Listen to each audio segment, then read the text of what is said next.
Las ruinas circulares. Una historia de Jorge Luis Borges. Nadie lo vio desembarcar en la unánime noche. Nadie vio la canoa de bambú sumiéndose en el fango sagrado. Pero a los pocos días, nadie ignoraba que el hombre silencioso venía del sur y que su patria era una de las infinitas aldeas que están aguas arriba, en el flanco violento de la montaña, donde el idioma Send no está contaminado de griego.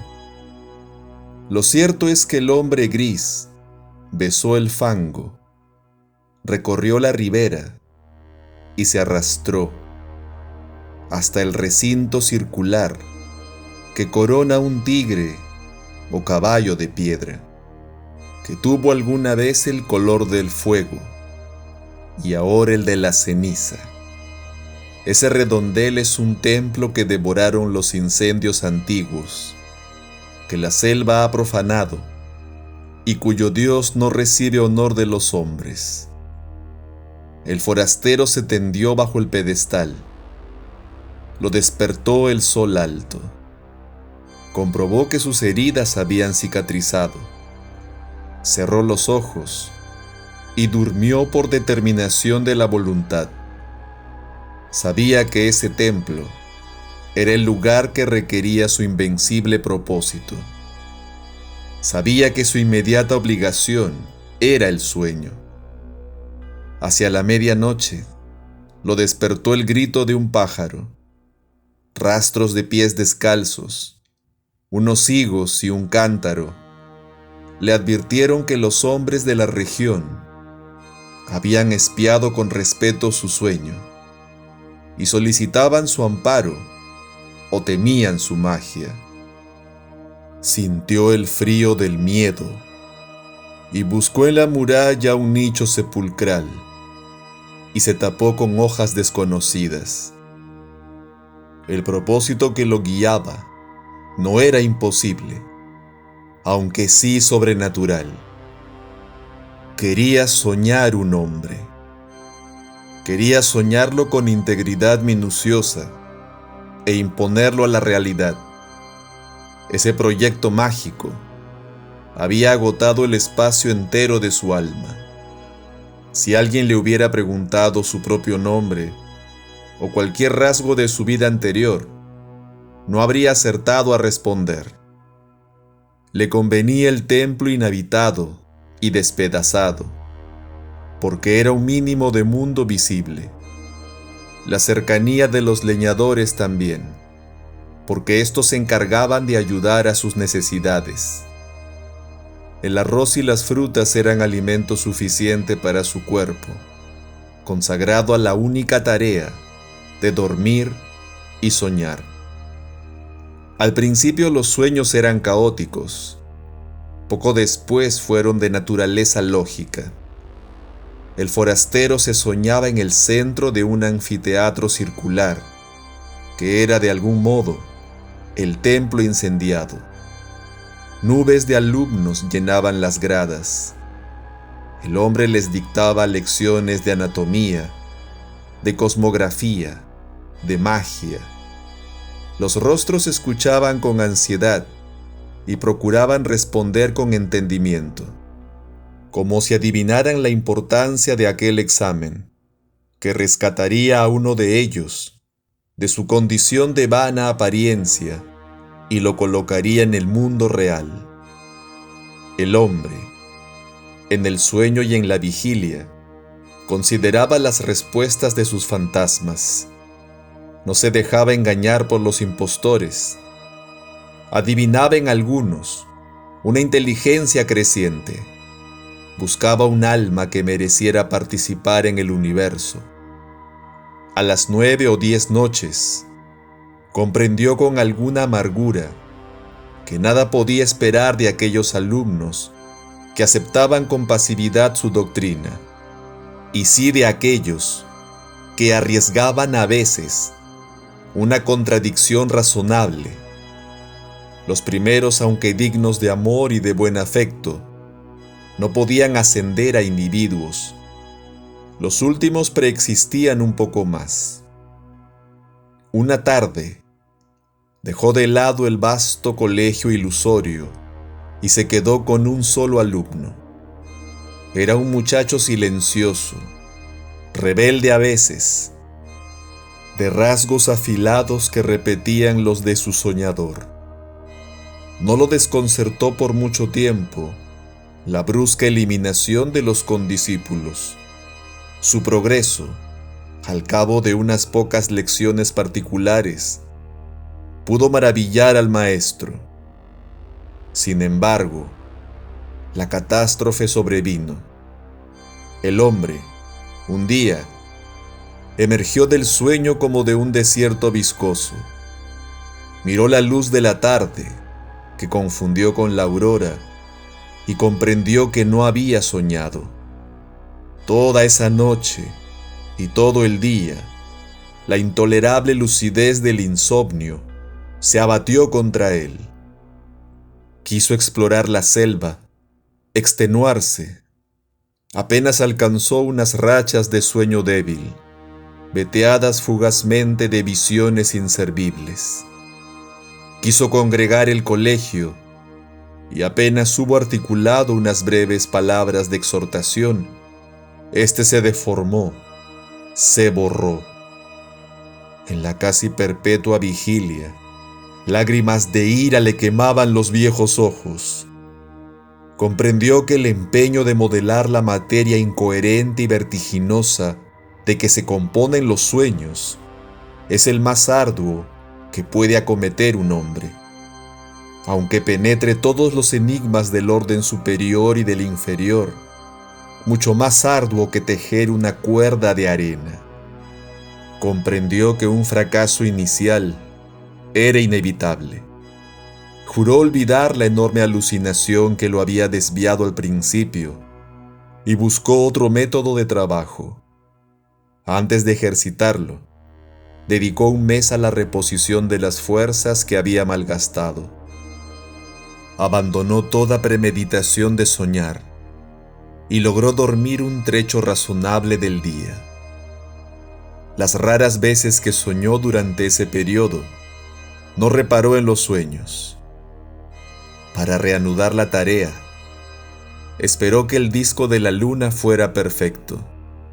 Luego, en la tarde, se purificó en las aguas del río, adoró los dioses planetarios, pronunció las sílabas lícitas de un nombre poderoso y durmió. Casi inmediatamente, soñó con un corazón que latía.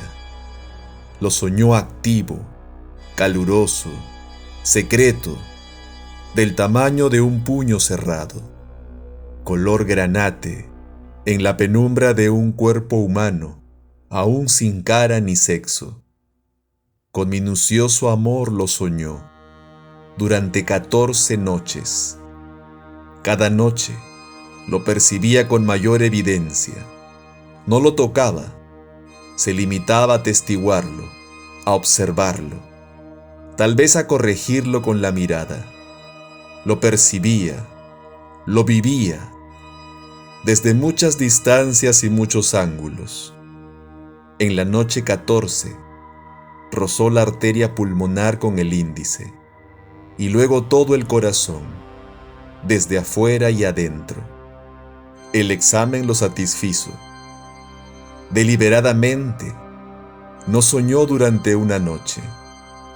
Luego retomó el corazón, invocó el nombre de un planeta y emprendió la visión de otro de los órganos principales. Antes de un año, llegó al esqueleto, a los párpados. El pelo innumerable fue tal vez la tarea más difícil. Soñó un hombre íntegro, un joven, pero éste no se incorporaba ni hablaba, ni podía abrir los ojos. Noche tras noche, el hombre lo soñaba dormido. En las cosmogonías gnósticas, los demiurgos amasan un rojo Adán que no logra ponerse de pie. Tan inhábil y rudo y elemental como ese Adán de polvo, era el Adán de sueño que las noches del mago habían fabricado. Una tarde, el hombre casi destruyó toda su obra, pero se arrepintió. Más le hubiera valido destruirla. Agotados los votos a los númenes de la tierra y del río, se arrojó a los pies de la efigie, que tal vez era un tigre y tal vez un potro, e imploró su desconocido socorro. Ese crepúsculo soñó con la estatua. La soñó viva, trémula. No era un atroz bastardo de tigre y potro, sino a la vez esas dos criaturas vehementes, y también un toro, una rosa, una tempestad. Ese múltiple Dios le reveló que su nombre terrenal era fuego, que en ese templo circular y en otros iguales le habían rendido sacrificios y culto, y que mágicamente animaría al fantasma soñado, de suerte que todas las criaturas, excepto el fuego mismo y el soñador, lo pensaran un hombre de carne y hueso. Le ordenó que una vez instruido en los ritos, lo enviaría al otro templo despedazado, cuyas pirámides persisten aguas abajo, para que alguna voz lo glorificara en aquel edificio desierto. En el sueño del hombre que soñaba, el soñado se despertó. El mago ejecutó esas órdenes. Consagró un plazo, que finalmente abarcó 2 años, a descubrirle los arcanos del universo y del culto del fuego. Íntimamente le dolía apartarse de él. Con el pretexto de la necesidad pedagógica, dilataba cada día las horas dedicadas al sueño.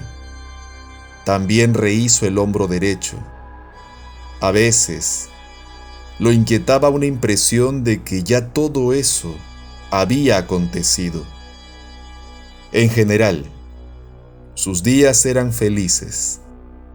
Al cerrar los ojos pensaba, ahora estaré con mi hijo, o, más raramente, el hijo que he engendrado me espera, y no existirá si no voy. Gradualmente, lo fue acostumbrando a la realidad. Una vez le ordenó que embanderara una cumbre lejana. Al otro día, flameaba la bandera en la cumbre. Ensayó otros experimentos análogos, cada vez más audaces. Comprendió con cierta amargura que su hijo estaba listo para nacer, y tal vez impaciente. Esa noche lo besó por primera vez, y lo envió al otro templo, cuyos despojos blanqueaban río abajo, a muchas leguas de inextricable selva. Antes, para que no supiera nunca que era un fantasma, para que se creyera un hombre como los otros, le infundió el olvido total de sus años de aprendizaje. Su victoria y su paz quedaron empañadas de hastío. En los crepúsculos de la tarde y del alba, se postraba ante la figura de piedra, tal vez imaginando que su hijo, irreal, ejecutaba idénticos ritos en otras ruinas circulares, aguas abajo. De noche no soñaba, o soñaba como lo hacen todos los hombres. Percibía con cierta palidez los sonidos y formas del universo.